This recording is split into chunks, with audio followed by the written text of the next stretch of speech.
En este sentido, es un honor poder participar en esta conferencia con los estudiantes y la comunidad universitaria de la Universidad Sagrada UNIFEC.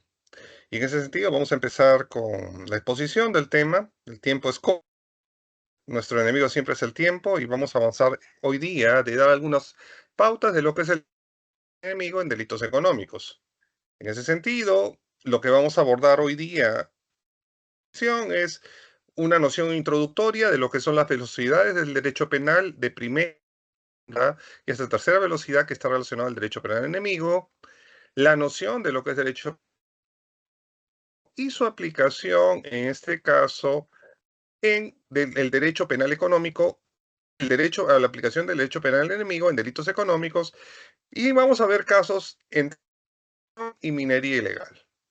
En este punto, el contenido temático, el objetivo de o temática que vamos a buscar hoy día es que ustedes sepan reconocer la introducción del derecho penal en delitos económicos, cómo se está introduciendo esto.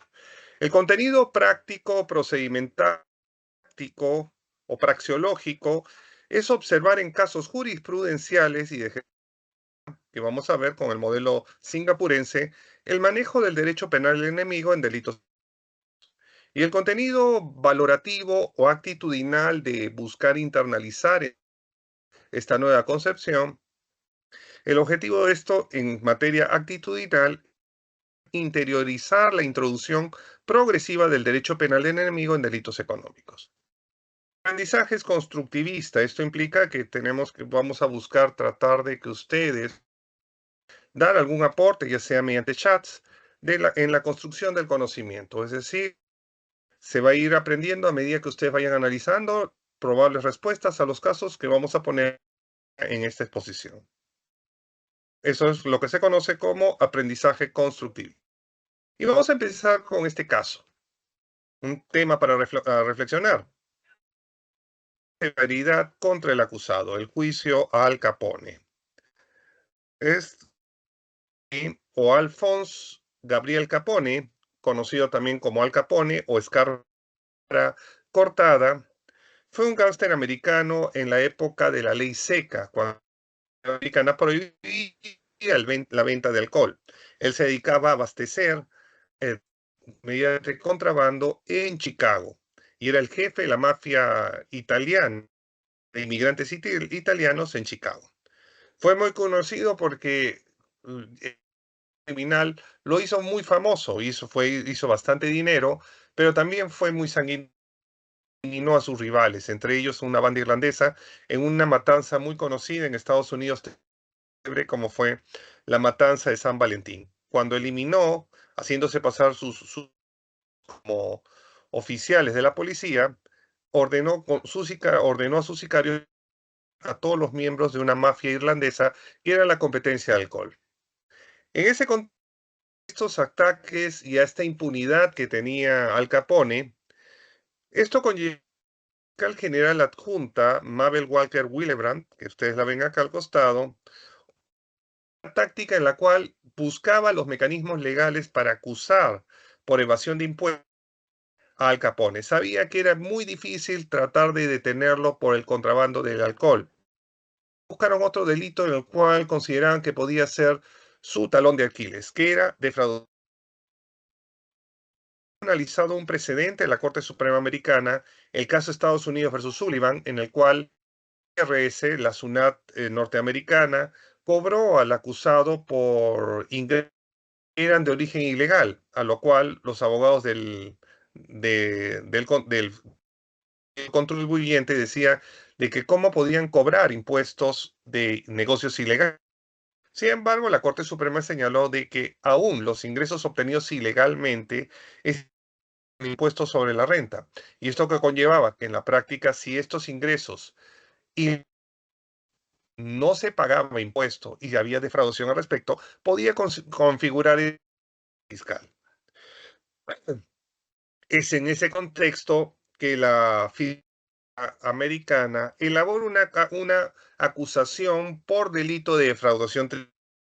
La prueba que tenían, que les digo era una prueba muy endeble, pero la que utilizaron para el juzgamiento, fue el hecho de la documentación que presentó Al Capone, en el cual ofrecía cumplir con el día con el pago de impuestos. Y con esa disposición oferta de Al Capone, con eso para los teoría evidenciaba de que esta persona sí había cometido defraudación. De por sí, una prueba muy baja en lo que es sospecha.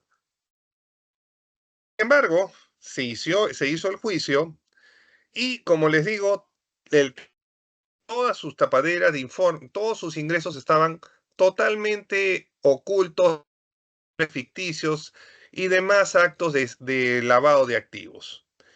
Sí, esto conllevó de que nada impedía de que se hicieran con esta persecución penal. Al Capone, como en el juicio, tenía la confianza de que no había pruebas suficientes para desvirtuar, en este caso, para desvirtuar el principio de inocencia.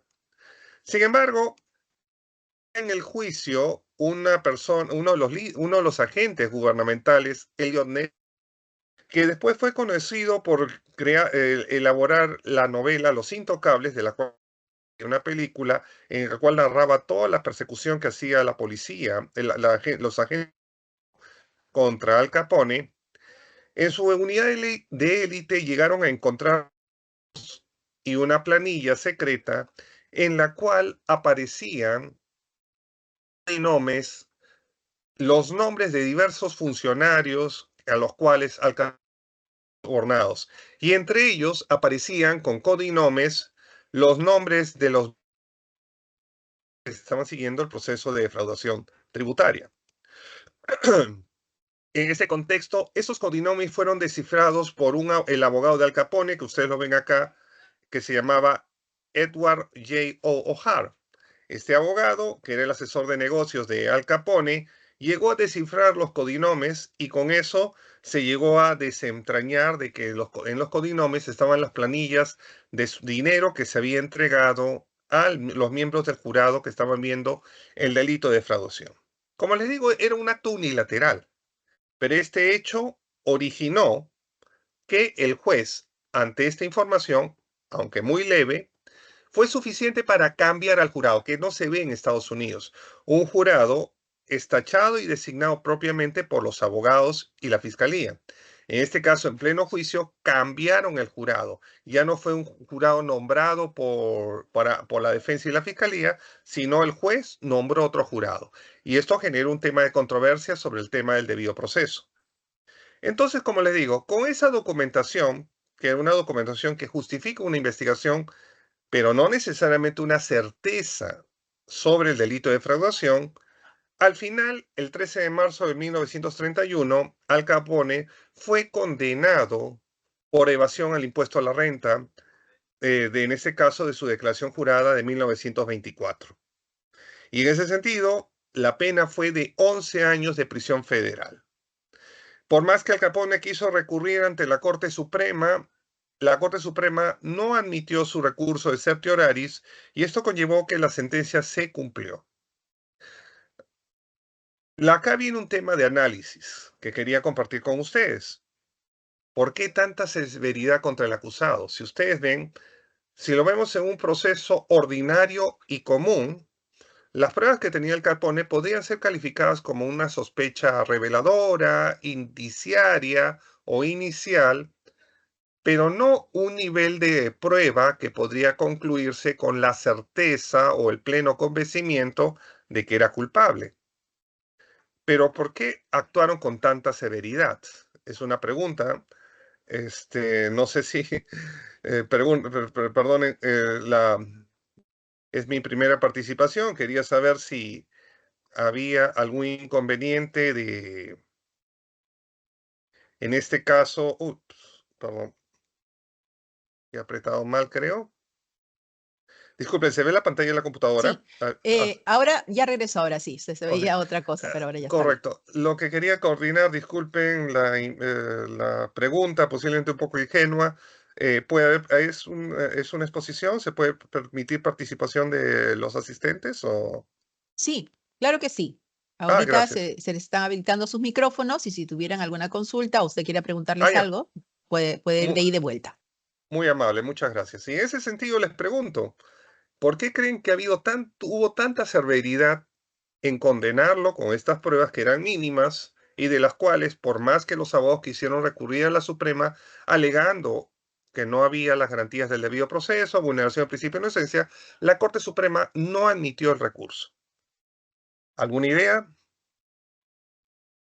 Algo que posiblemente en otros procesos, como les digo, vuelvo a repetir, ordinarios, se le puede absolver o por indubio pro reo. En el caso de Al Capone, fue suficiente para condenarlo. ¿Por qué creen eso? ¿A qué se debió esto? ¿Alguna idea que puedan aportar a alguien?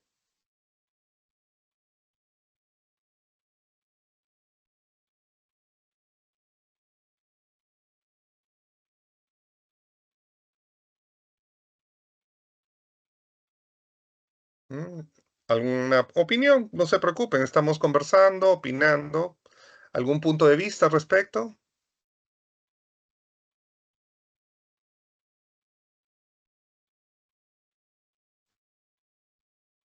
Bueno, parece que todavía no tenemos algún comentario.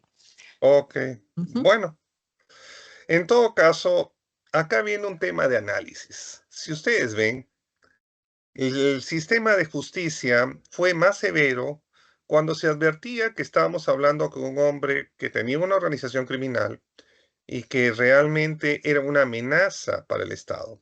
No era un terrorista. Sus delitos propiamente eran delitos de contrabando, delitos de temas fiscales, pero en los cuales se advertía que era una amenaza para el sistema o para el orden económico de ese país. Y este es un punto que quiero analizar. Si ustedes ven con el caso Capone, a medida que el sistema, a medida que se ve una situación de gravedad sobre los hechos que se están haciendo y cuando se ve que esta gravedad puede afectar la existencia misma del sistema, podemos establecer que en estos casos a veces hay más severidad en la represión por parte del sistema de justicia. Ahora bien, para entender eso, un concepto introductorio, las velocidades del derecho penal. Las velocidades antiguas tienen dos sistemas. Uno, citando, parafraseando al profesor Silva Sánchez, profesor español, nos habla primero de dos velocidades.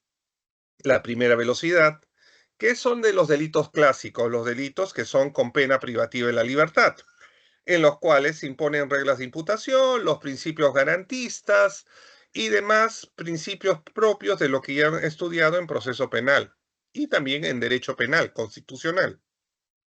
Pero habla de un derecho de segunda velocidad en los cuales la pena tiene que tomar en cuenta de que son delitos en los cuales hay una menor gravedad de las sanciones y en los cuales ya no se aplica como regla general, no debería aplicarse una pena privativa, sino una pena sustitutiva a la prisión, que puede ser penas de multa o penas limitativas de derecho, pero no prisión. Los delitos clásicos, primera velocidad, hurto, robo, homicidio, estafas, etcétera, y delitos de segunda velocidad que están introduciéndose en el Código Penal que afectan intereses colectivos y de los cuales generalmente no se estila imponer prisiones, sino otras penas sustitutivas como puede ser una multa. Llámese delitos ambientales, por poner un ejemplo. Sin embargo, este criterio no es tan fijo y se va viendo que actualmente se están aplicando criterios en los cuales ya no debe ser considerado esto como una segunda velocidad, estos delitos ambientales, sino se ve la necesidad de imponer una pena de prisión.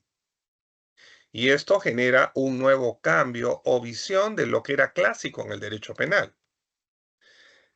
En esta segunda velocidad se sostiene de que ya, si bien antes estos delitos se sancionaban con penas de multa, actualmente se tiende a una flexibilización en la cual se justifica que estos delitos de intereses colectivos tienen que ser sancionados con penas elevadas, con penas de prisión.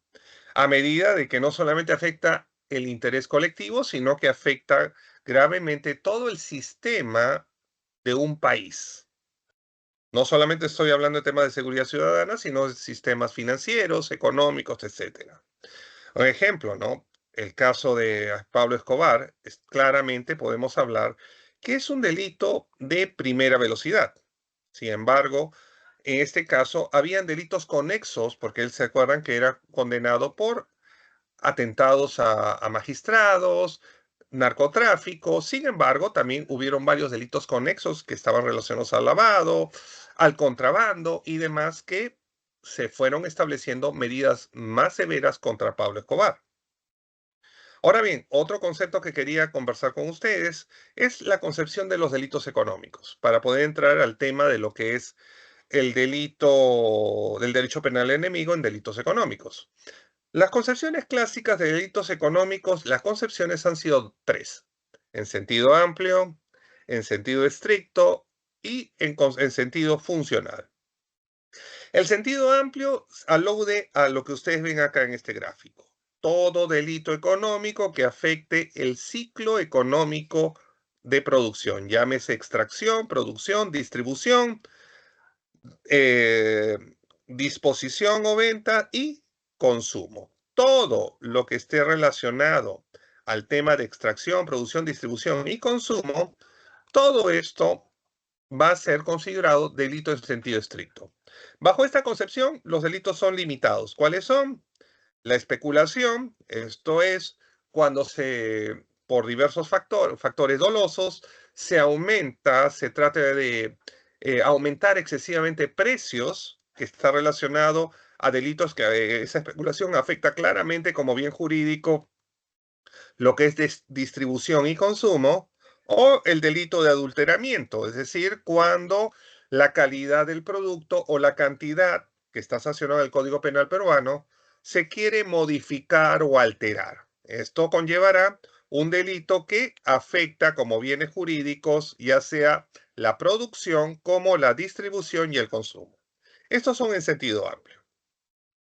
Sin embargo, tenemos también otro en sentido estricto. Un concepto sencillo lo tiene Luis Felipe Bramón Arias Torres, que nos dice que son delitos en sentido estricto, se alude a delitos que afecten propiamente los planes económicos elaborados por el Estado. Para que se entienda, cuando se advierte que estos delitos afectan las políticas públicas económicas de un gobierno.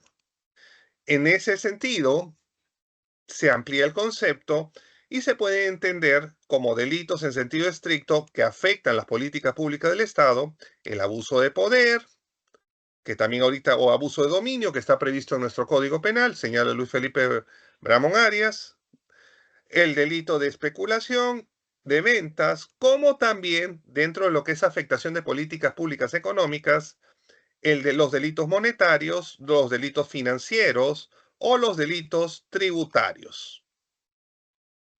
Y tenemos una nueva concepción reciente, no tan reciente, pero que se está utilizando actualmente en el siglo XXI, con más utilidad, es el delito de económico bajo concepción funcional. Acá claramente lo que se trata de ver es que son delitos que, ups, por un minuto.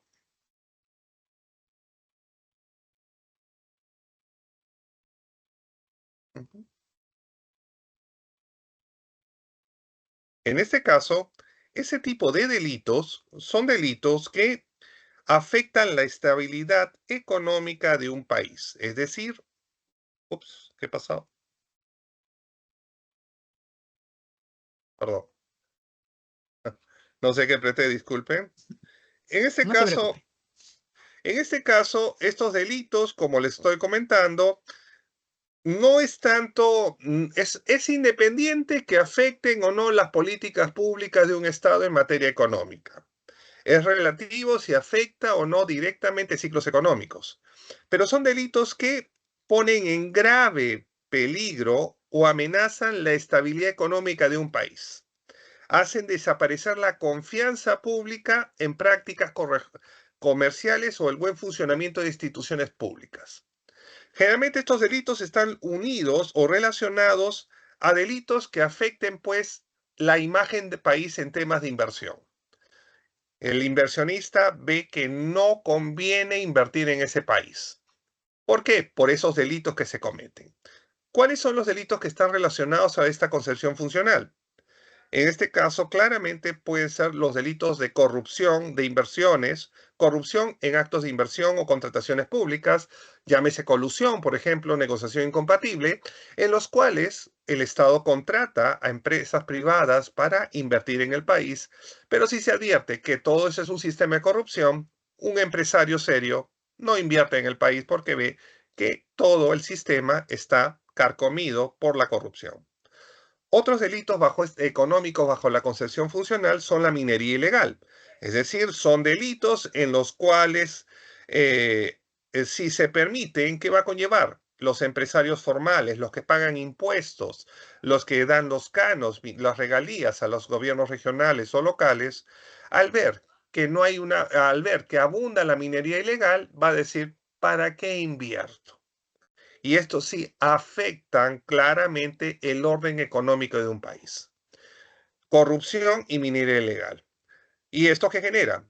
El aumento de pobreza, disminución del crecimiento económico y al no haber recursos fiscales, la disminución de los servicios públicos por parte del Estado. En este punto yo quiero analizar con ustedes un ejemplo para entender estas concepciones y tratar de ver cómo está cambiando la legislación como un caso de introducción. Miren, el caso de minería ilegal. Les comento, minería ilegal es una modalidad de delito ambiental, pero miren cómo está legislado en nuestro país. Acá tiene la modalidad. Si ustedes ven, y ojalá que puedan intervenir, sería bueno para poder ayudar, para que puedan ustedes lograr interactuar y mejor retroalimentación. Si ustedes ven este delito que está previsto en el artículo 307A del Código Penal, este delito, para empezar, es un delito de peligro o resultado de peligro, es una amenaza, en este caso, al orden ecológico. Delito resultado causa ya el daño. ¿Será un delito de peligro o un delito de amenaza? ¿Un delito de peligro o un delito de resultado? ¿Qué opinan?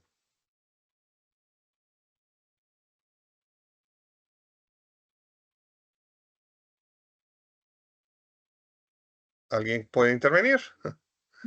Sus micrófonos están habilitados. Si alguien quiere intervenir, puede activarlo simplemente. Muy bien, parece que todavía están calentando motores. Bueno, ¿Mm? en todo caso, a ver, si ustedes ven, acá hay una clave para poder distinguir si estamos hablando de peligro o de resultado. ¿Cuál es? Esto de acá, que cause o pueda causar. Si ustedes ven acá, solamente será un delito resultado o amenaza, cuando habla de que cause o pueda causar. Claramente acá estamos hablando de un delito de peligro. No es necesario castigar este delito si es que no se ha causado si es que aún no se haya causado el daño. Basta que pueda causar y está sancionado. Otro aspecto. Acá se considera que esto es un delito en el cual podemos hablar de lo que se conoce en derecho penal como delito de ley penal en blanco. Esto es, tiene que contar con la autorización de la entidad administrativa. Es decir, estamos hablando que tiene que estar relacionado esto a que tenemos que ver las normas extrapenales que regulan la licencia de la explotación minera para ver si esta persona encuadra en este delito. Y las conductas. Acá se castiga no solamente la extracción, sino también la exploración o la explotación. Y otra cosa, este es un delito en el cual se llama ley de interpretación analógica. Deja abierto otras modalidades cuando dice u otro similar recurso. Y la pena, miren, es una pena elevada, no menor de 4 y 8 años de pena privativa de la libertad y de 100 a 600 días multa. Por otro lado, tenemos en este punto que hay una modalidad distinta. Esta no cuenta con la autorización. Esta es una pena más baja, no mayor de 3 años. Pero ¿cuál es la característica de esta pena? Que en esto se castiga, si ustedes ven, no solamente sin contar con la autorización, sino que se encuentre fuera del proceso de formalización. Es decir, estamos hablando de dos modalidades que ahora vamos a explicar. Una cosa es la minería ilegal y otra la minería informal. Cuando hablamos de ilegal, está causando un daño, ya sea porque usa dragas, mercurio y afecta, como ustedes ven acá en este gráfico, claramente el medio ambiente. Pero cuando hablamos de minería informal, estamos hablando de personas que todavía no se han formalizado, como dice la norma acá, todavía no se han formalizado, pero que están en van a hacer, pero cumplen con los documentos o pueden formalizarse. Y en este caso se advierte de que todavía no han iniciado la gestión y sobre todo se advierte que no está generando un daño grave al medio ambiente. Con esos criterios, quiero analizar esto de lo que es derecho penal de primera o segunda velocidad.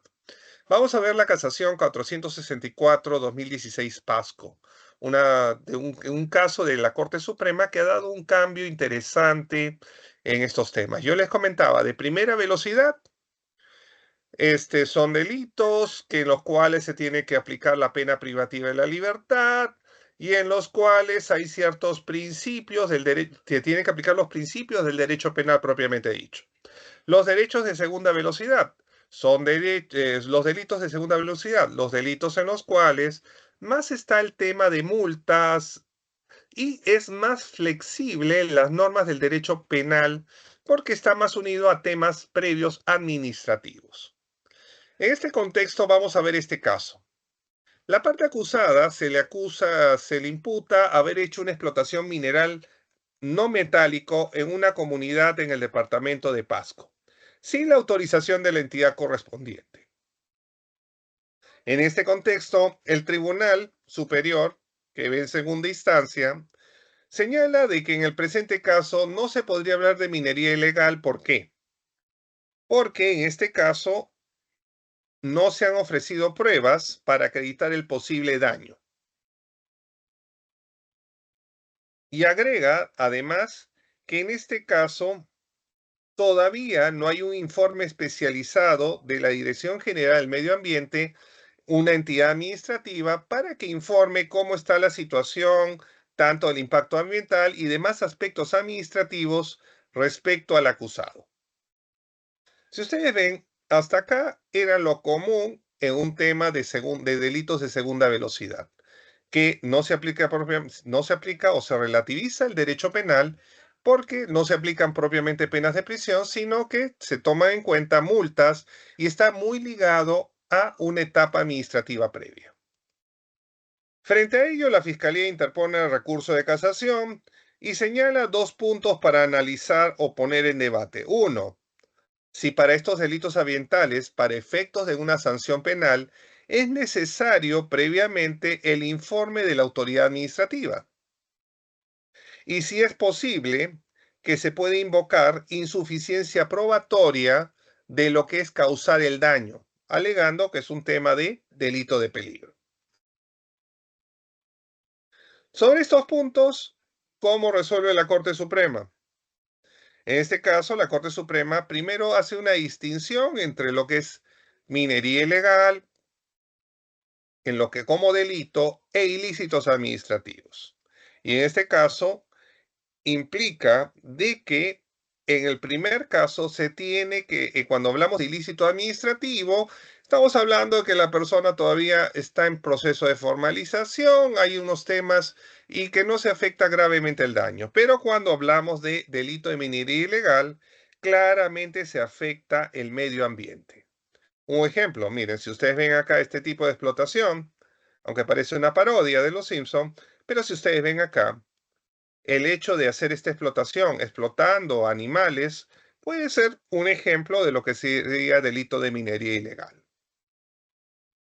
Si ustedes ven, tomando en cuenta lo que nos dice la Corte Suprema en esta casación, espero que ojalá que puedan participar, donde advierten que que podemos hablar de ilícito administrativo y delito de minería ilegal en este gráfico que ve, estos dos gráficos, en donde claramente se ve un delito de minería ilegal y en donde un ilícito administrativo que no es delito, claramente. ¿Alguna idea? Cruzando los dedos, ojalá que puedan participar.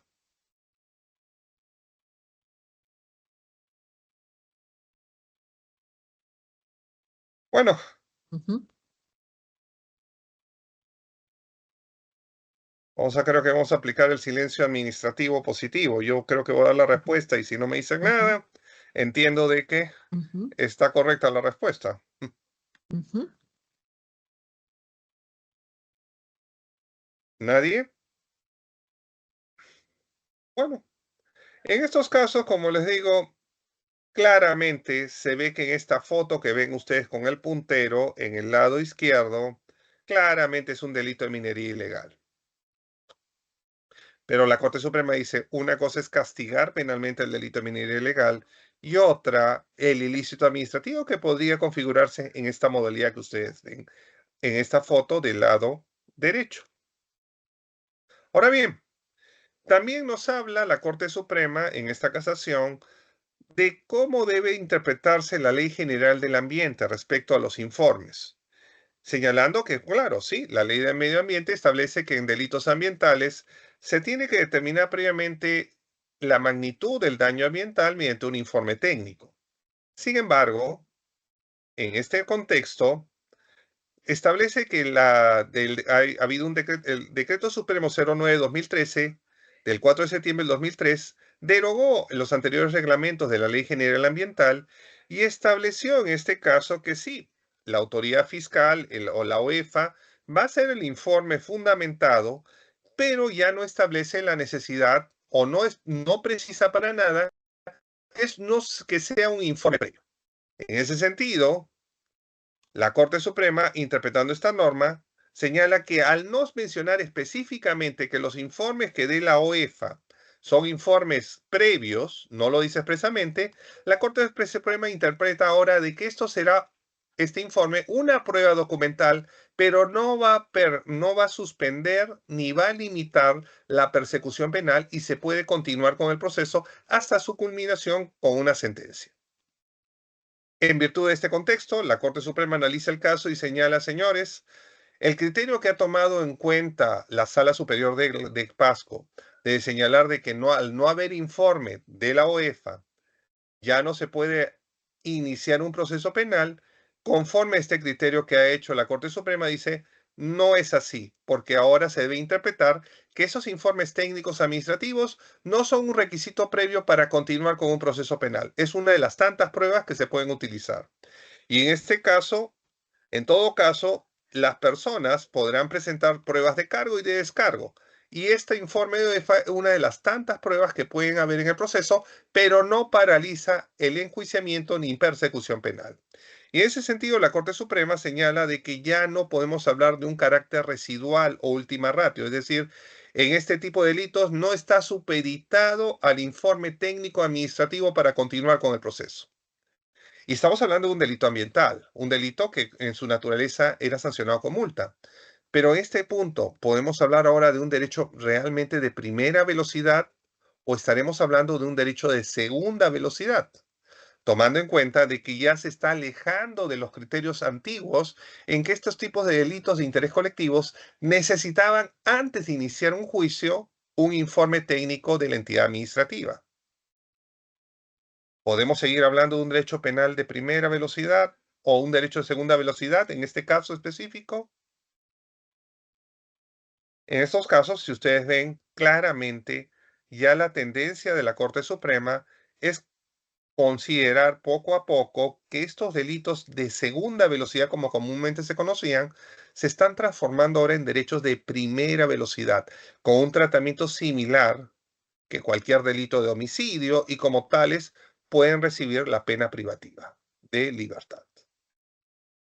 Ahora bien, el derecho penal de ciudadano. El derecho penal ciudadano ya lo han estudiado ustedes desde los primeros ciclos. Implica un derecho garantista, con todas las garantías y respetando el principio de inocencia. Pero frente a ello hay una corriente de política criminal que se conoce como el derecho penal del enemigo.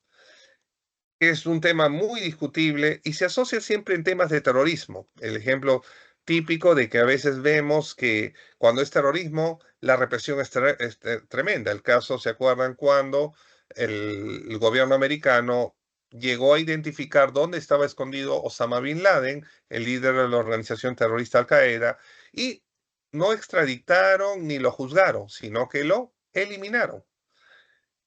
Y un poco para entender la naturaleza del derecho penal enemigo, se entiende que es una política en la cual no estamos hablando con cualquier ciudadano. No es un ciudadano la persona que comete el delito, sino un enemigo del Estado. Es una persona que, a diferencia de un homicida, de un ladrón, esta persona es una amenaza a la existencia misma del Estado. Esta persona quiere desaparecer el Estado. Y frente a ellos no se pueden aplicar las mismas medidas garantistas, sino que establece que tiene que haber una mayor represión contra estas personas. En este contexto, esto siempre se ha estado utilizando para temas de delitos contra el terrorismo, delitos contra la tranquilidad pública o la seguridad nacional en muchos países. Pero actualmente se está viendo de que hay delitos económicos bajo la concepción funcional, llámese minería ilegal y corrupción, en los cuales las políticas criminales están tendiendo a buscar una mayor represión, esto es, una mayor castigo o persecución. Y esto puede conllevar de que para estos delitos se va relativizando los principios clásicos de principio de inocencia a efectos de garantizar una mayor represión. Y ya se dejan de lado otros principios como última ratio, en la cual se buscaba que el derecho penal sea mínimo, y en estos casos lo que se busca en estos delitos es la maximización. En otras palabras, no es para cualquier delito económico, sino delitos económicos bajo una concepción funcional, que afecten, perdón, que afecten la existencia misma del sistema económico o del orden económico de un país. Y en este contexto, un ejemplo claro de esto vamos a ver que esta no se está aplicando del todo, pero se está aplicando algunos indicadores de derecho penal enemigo en delitos como son minería ilegal y corrupción. En temas de corrupción, un modelo en sistema comparado de políticas criminalísticas en las cuales se ve unas notas distintivas de derecho penal enemigo, lo tenemos con el sistema de corrupción de Singapur. Su creador fue el primer ministro durante casi 40 años, Lee Kuan Yew. Fue un líder que comenzó a cambiar la figura de la ciudad-estado Singapur. Ustedes saben que Singapur es una isla prácticamente muy pequeña, que es ciudad-estado, y que cambió toda la estructura de ese estado. Por ejemplo, este es Lee Kuan Yew, que, como les digo, asumió el cargo de primer ministro por más de 40 años en elecciones libres. Singapur, cuando era una colonia británica y ya cuando se independizó todavía en sus inicios, era como ven en esta foto de acá del lado de esta zona, que se ve el puntero. Era un país muy pobre, que sus ingresos dependían del contrabando, el narcotráfico y la prostitución. El PBI per cápita era de apenas $500. Sin embargo, en el siglo XXI, la ciudad-estado de Singapur es así, un tigre asiático, como lo ven en la foto del costado. En este caso, es uno de los países más, con el país el cuarto país en el ranking mundial de PBI per cápita. Y es uno de los países que tiene uno de los sistemas de corrupción más fuertes a nivel mundial. La conducta cívica que invocó Lee Kuan Yew conllevó de que se establecieran medidas en las cuales, hasta por abotar un chicle, la multa en Singapur puede conllevar de $1,000.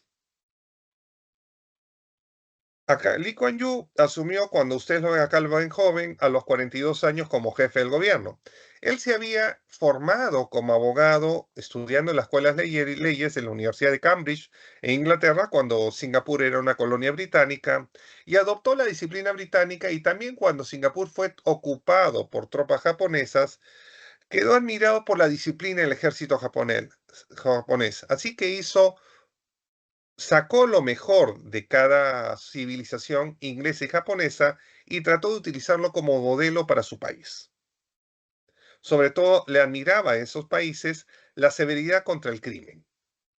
En ese contexto, él sostenía de que no se podía enfocar, nunca creyó en abogar por un enfoque suave del crimen y el castigo, alegando que el castigo no reduce el crimen.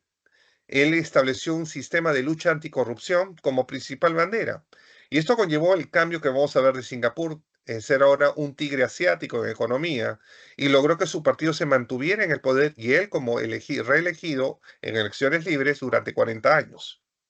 ¿Cuáles fueron los secretos? Si podemos por simbolizarlo a patas de silla, las patas de una silla, la primera pata de la silla fue de que creó el gobierno de Singapur la famosa Oficina de Investigación de Prácticas Corruptas, que a ustedes ven acá una foto de su fachada, que es la conocida como la CPI, la CPIB.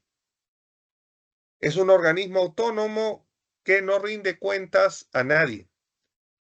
Es una mezcla de Contraloría, Fiscalía y Poder Judicial juntos. Tiene amplios poderes de investigación y constantemente puede verificar sin necesidad de orden judicial cuentas bancarias y propiedades de funcionarios y empresarios. No hay esto del secreto de las comunicaciones, levantamiento de secreto bancario, que sea pedido ante el Poder Judicial. La CPIB lo puede hacer sin ninguna orden judicial.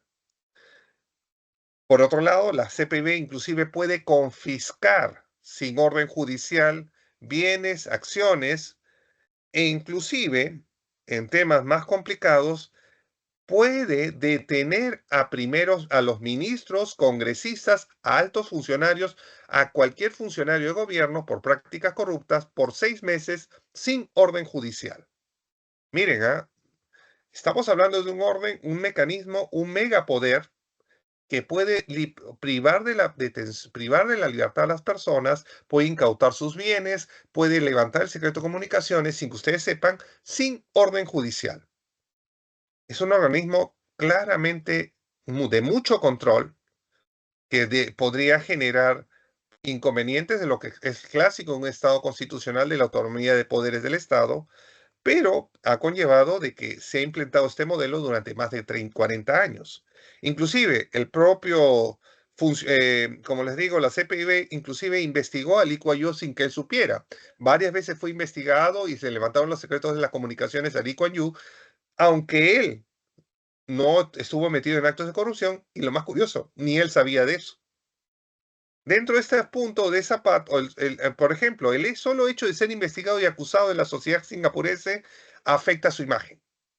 Por ejemplo, hubo un caso en el cual el ministro de Desarrollo de Lee Kuan Yew, el señor Teh Cheang-wan, que ustedes lo ven acá, se suicidó el 14 de diciembre de 1986 cuando fue investigado ante la amenaza de una detención que iba a hacer la CPIB. En este contexto, aunque él negó la existencia de que había cometido actos de corrupción, sin embargo se suicidó porque el hecho que sea investigado y ante la amenaza de ser detenido por la CPIB, para él era suficiente que ya se había manchado el honor de su familia. Y mandó esta carta en la cual dijo, pues como honorario caballero oriental, es justo que pague la pena más alta por mi error, aunque no era corrupción, pero el escándalo o la sospecha fueron suficientes, y miren hasta dónde caló. Altos funcionarios pueden ser detenidos por este órgano de control. Por otro lado, la segunda pata contra la corrupción es la presunción de culpabilidad. En este sistema no hay principio de inocencia. Se presume la culpabilidad, y los funcionarios, cuando son investigados por la CPB o detenidos, ellos tienen que demostrar su inocencia. Tienen que demostrar cómo han nacido los bienes. Y en este caso, si no lo demuestran, la duda favorece al gobierno y se puede ordenar su proceso penal, su detención y su confiscación de bienes. Esto, si ustedes ven, es contrario al principio de inocencia. Es un sistema sumamente represivo. Es una nota similar o es una manera en que se está introduciendo el derecho penal del enemigo, en la cual garantías mínimas de judicialidad de la pena, judicialidad de la detención, es decir, todo debe ser por orden judicial, está dejado de lado. Estamos hablando de que se vulnera el principio de inocencia. Las personas investigadas tienen que probar su inocencia. Y en este punto, también la tercera pata es el sistema, la profesionalización del empleo público. Todas las personas se les brinda alta capacitación y buena remuneración. Un ministro en Singapur gana el doble de salario del presidente de los Estados Unidos. Y en ese sentido, los sueldos son muy elevados a efectos de que no haya justificación para la corrupción. Finalmente, la cuarta parte es la eliminación de normas burocráticas, uno de los mejores países para invertir, en los cuales no hay problemas de licencias de funcionamiento, que es a veces un dolor de cabeza para MIPES acá en Perú. Ellos no tienen ese problema. Se da todas las facilidades para invertir en Singapur, porque esto lo que se busca con eso es que a más facilidades a invertir, se va a garantizar mayor transparencia y no va a haber tentación de los empresarios de corromper a funcionarios. Bajo este modelo, claramente se ve que es un modelo en el cual ya el tema judicial, garantías, deja de lado, está relativizado. Pero ¿qué ha logrado con eso Singapur? Singapur es considerado el país más competitivo del mundo y está encima del foro de Estados Unidos en el Foro Económico Mundial. Por ejemplo, acá Lee Kuan Yew decía esta nota: si quieres derrotar la corrupción, debes estar listo para enviar a la cárcel a tus amigos y familiares. Ahora bien, tenemos aunque no es un derecho penal enemigo, pero miren cómo ha ido cambiando los criterios. El delito de colusión simple era un delito que se sancionaba, en el cual se sanciona la colusión simple, es decir, el acuerdo que tiene el funcionario con el empresario para asegurarle una contratación pública, una obra pública. Cuando era colusión simple, es un delito de peligro, basta la amenaza. Y se entendía que tenía que haber un peligro concreto. Y la colusión agravada es cuando hay un acuerdo entre también igual, un acuerdo entre el empresario y el funcionario público para asegurarle una licitación, una contratación pública, pero ahí se causa daños al Estado. Eso ha sido el criterio clásico. Colusión simple, peligro concreto, amenaza cierta o inminente, es colusión simple. Daño, colusión agravada. Y así ha estado regulado también en la legislación. Pero vamos a analizar esta casación. Esta es la casación 1648-2019 Moquegua. En sus antecedentes, el caso fue el siguiente. Una empresa, a unos funcionarios se le imputan que había favorecido en proceso de selección a esta empresa en lo que eran los sistemas de agua y alcantarillado. Se otorgaron buena pro a estas empresas. En este punto, el informe de control del órgano de control de la OSI, de la entidad, estableció las irregularidades en el proceso de la firma respecto a la fecha, en la cual la fecha de la firma de los contratos se dieron facilidades para que él pueda regularizar, en este caso, los papeleos que piden para la formalización del contrato. Asimismo, también lo que se cuestionó o que detectó el informe de control eran irregularidades en la tramitación, en este caso, de las conformidades. Sin embargo, no hubo un daño concreto. Lo que cuestionó el informe de control fueron irregularidades de índole de transgresión de normas administrativas, las normas de contrataciones del Estado.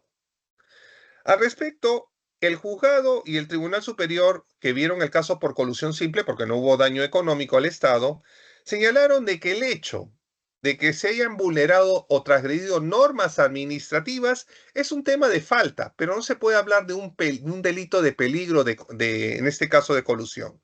Y en ese sentido, dijo, no hay delito. Sí, ha habido transgresión de normas administrativas de contrataciones, pero no ha habido una amenaza concreta para el patrimonio del Estado y por lo tanto es un peligro muy genérico que no puede ser criminalizado. Esto motivó que la Fiscalía interpusiera recurso de casación y en el cual consideró que hubo una violación a la motivación de los jueces y la Sala Superior de Moquegua. Acá viene el tema que quería analizar con ustedes. En este punto, la Corte Suprema analizó lo que es el acuerdo colusorio y cambió el criterio y dijo, ya no es suficiente que haya un peligro concreto. Puede ser cualquier transgresión de la norma y no es necesario que haya una amenaza inminente al patrimonio del Estado. Cualquier transgresión es un peligro que debe ser sancionado por colusión simple. Y por otro lado, definió pues que la colusión agravada implica defraudación patrimonial. Un poco para que me entienda, vamos a poner hipotéticamente que acá este empresario le entrega este dinero a este alcalde para asegurarse la concesión de lo que es el leche, para el programa Vaso de Leche. Vamos a poner, se entrega este vaso de leche, pero este vaso de leche proviene de esto. Como ven acá, la leche de este empresario proviene de esto, de estas ratas.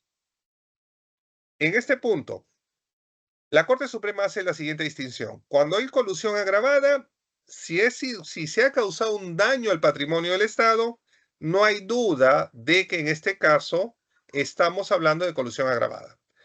Si ha habido una amenaza, es decir, al patrimonio del Estado, una amenaza concreta, estaremos hablando en este punto de ya no colusión simple, sino si es una amenaza concreta, será colusión agravada, pero con tentativa. Miren, ha aumentado lo que es la represión de colusión. Por ejemplo, vamos a poner el siguiente caso. Se entrega la leche ordeñada, pero no se llega a pagar todavía. Pero se descubre que en este trayecto fue ordeñada de estos animales que ustedes ven, de estos ratones. En este caso, vamos a ver, si no se ha pagado, pero ya se ha entregado el producto, estaremos hablando bajo este criterio de la Corte Suprema de lo que es colusión agravada en la modalidad de tentativa. ¿Por qué? Porque ya entregó el servicio el empresario y falta que le paguen. Pero en ese momento, si ya se ve que es un peligro inminente, si se va a pagar, porque esta leche no proviene de una vaca, y ya estaremos hablando, vuelvo a repetir, con el criterio de la Corte Suprema, ya no de colusión simple que tiene una pena baja, sino una colusión agravada en la modalidad de tentativa. En este contexto, la Corte Suprema dice que la alteración de reglas de proceso, aunque no haya una amenaza inminente, ya no se podrá, puede erigirse como indicios graves de una concertación colusoria en la modalidad de colusión simple. Vuelvo a repetir, todavía no se ha entregado la prestación. Ha sido un tema inicial en la formalidad del contrato, pero si ahí ha habido transgresiones de normas administrativas, la Corte Suprema dice, esos son indicios graves de la concertación de colusión simple. En base a este punto, la Corte Suprema analizó y estableció que el mérito del informe de control evidencia que las contrataciones públicas que se hicieron en el tema de lo que era la formalización para firmar el contrato, de darle facilidades para que subsanen los documentos más allá del plazo, claramente ya viola las regulaciones de contratación pública. Y con ello, aunque todavía no se haya entregado el servicio, no se haya ejecutado el servicio por parte de la empresa, ya con esta transgresión de las normas es suficiente para hablar de colusión simple. En ese sentido, la Corte Suprema desestimó el argumento del Tribunal Superior en el sentido de que ya no se debe considerar la colusión simple con peligro concreto, sino eso será una colusión agravada con más pena, pero en tentativa. Pero la colusión simple bastará la mera transgresión de la norma. Si ustedes ven, esta interpretación es interesante, pero se está viendo esta nueva visión del siglo XXI. ¿Cuál es? Ya no estamos hablando de lo que es la última ratio del derecho penal, la diferencia entre norma ilícito administrativo y ilícito penal, sino estamos viendo una maximización del derecho penal, mayor ampliación en la represión penal en temas de contrataciones, que antes podía ser un mero falta administrativa, pero ahora se ve como una concepción ya de delito. Y esto es una manera en la cual poco a poco, miren cómo se va introduciendo algunas notas de lo que es la política de ampliación de represión de derecho penal económico en delitos que afecten la existencia del sistema económico, la confianza al sistema económico, como es el tema de corrupción en contrataciones públicas. Bueno, terminando la clase, consolidando lo aprendido. La aplicación del derecho penal es para todos los delitos económicos, es un tema de reflexión. ¿Y por qué se está introduciendo notas del derecho penal del enemigo en delitos económicos? La respuesta es la siguiente. La introducción del derecho penal del enemigo no es para todos los delitos económicos, sino que esto va a estar dependiendo a lo que es que estos delitos afecten el funcionamiento y existencia misma del sistema económico, que hagan que el sistema económico pierda la confianza de los agentes económicos y esto puede conllevar la crisis del orden económico de un Estado. Y es por eso que más bien estamos viendo de que acá se está, no solamente en Perú, sino a nivel del siglo XXI, algunas notas, no todo, pero algunas notas distintivas del derecho penal enemigo se están introduciendo en estos delitos económicos bajo la concepción funcionalista. Esto es, delitos económicos que afecten la existencia del orden económico. Como es que ante la corrupción, los inversionistas digan, no vamos a este país, no nos da garantías y esto genere el colapso del país en temas financieros y económicos. Muy bien, la bibliografía utilizada ha sido de Jesús María Silva Sánchez, Rubén Guyemi, que ustedes lo ven acá, de Luis Felipe Bramón Arias, mi persona y la jurisprudencia de la Corte Suprema del Poder Judicial de Perú. Muchas gracias por su atención. Ujú. Muy bien. Bueno, muchísimas gracias, doctor, el día de hoy, Omar Ahmed, por la presentación. Vamos a hacer una consulta. Si es que hay alguna pregunta en particular, algún comentario por parte de los que están participando. Por ahí vemos que le han dado algunos aplausos. Han estado ahí virtualmente, los aplausos estuvieron apareciendo en varias oportunidades. Así que ha sido un tema además muy importante, interesante y sobre todo cuando se ejemplifica con algunos casos, bueno, entonces el conocimiento queda un poquito más firme, ¿no? Y más puntual. Bien, el doctor Dimas Gregorio Achawi ha levantado la mano. Doctor, ¿puede activar su micrófono?